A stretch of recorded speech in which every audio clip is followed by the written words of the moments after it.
जय श्रीराम।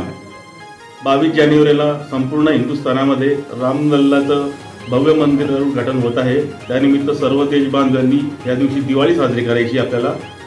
तरी माझी सर्व भुसावळकर नागरिकांना विनंती आहे, 22 तारखेला सर्वांनी घरोघरी दिवे लावायचे, रांगोळ्या काढायच्या, सळा शिकवायचा आणि 2024 येणारा सर्वांना सुख समृद्धी व भरभराटी जावो ही शुभेच्छा।